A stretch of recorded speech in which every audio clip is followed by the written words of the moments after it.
All right. All right. I'm this mode. Hi, Tony for Summer Games. We are here with the game Fire Tower from Runaway Parade Games. We finally pinned the man down. Oh my god, it's been so busy for him. Give us a general gist of how this game plays, what happens, how carnage it goes. Basically, Fire Tower. It's a 2 to 4 player competitive forest fire game where you have only 2 objectives.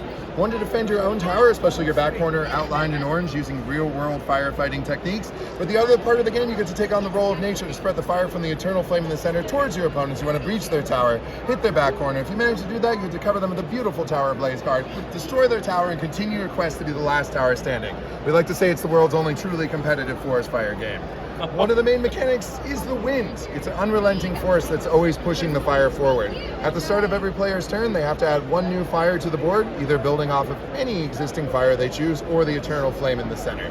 Then the second part of your turn, you get to play hands from your cards from your hand of action cards, wind cards, which allow you to change the direction of the wind, send it after your friends. Fire cards, which allow you to add various patterns of fire to the board, and they just have to build off a pre-existing fire. Water cards, which allow you to beat back the flames, and fire breaks, which are areas devoid of vegetation that act as barriers to the encroaching flames.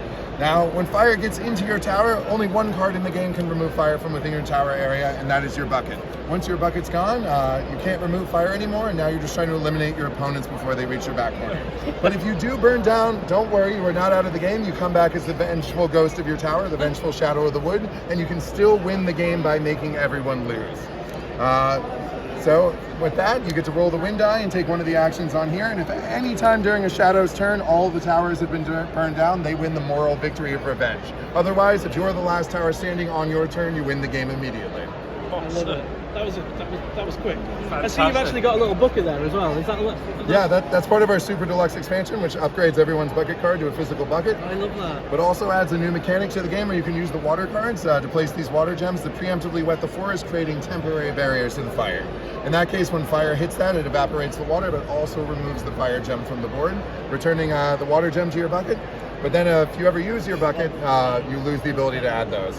Also, our expansion, my favorite part is it adds Firehawks. If you haven't heard of these before, you're going to think I'm making them up, but I swear to you, this is a real thing. They found that certain species of hawks in Australia will actually pick up little burning twigs from a forest fire, drop them in unburned areas to create new fires, therefore flushing out all the small mammals, allowing them to devour them as they flee the flames. So you can use these to your advantage by placing them in your area. How did you get chaos pigeons? Chaos pigeons. As soon as we learned about these, we immediately started working on the expansion.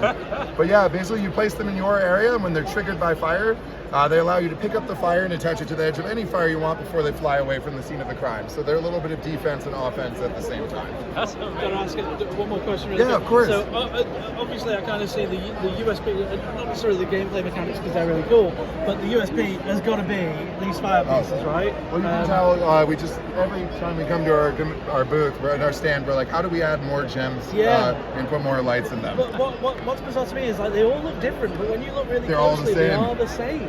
Yeah. You've managed to, how did you design these, and what's this piece exists. I've seen it. It's been in a lot of games. It's in a lot of games. They're usually much smaller. In a lot of other games, they'll be like 2 millimeters, 3 millimeters. So we went to our manufacturer and kind of, how big can we make these where it's still feasible to produce them? And then we worked forever to get the shade. We drove our manufacturer insane, where we kept sending him gems to China, and he'd be like, "Is this good enough?" He'd send them back. We'd be like, "No, that's the wrong shade." So we worked for a long time to get the color right. I love it because it looks like you just got them just right. But what's the sort of you probably don't get asked as much. The cost impact of this against the rest of the game, like percentage-wise? It's probably about a third of what the game is. Really? It's about the same as the board. Right. Yeah, it's around there. So yeah, the gems definitely add some cost to the game. But for us, it was like settling for like cardboard tokens for the fire. Didn't really, I don't know. We wanted something that really felt evocative, and we wanted people to be able to see from like a distance exactly what the game was. Yeah, add to the full like panic and immersion. Like, oh god. I think you've got just as a comment, I think you've got the balance of the quality versus cost like completely perfect.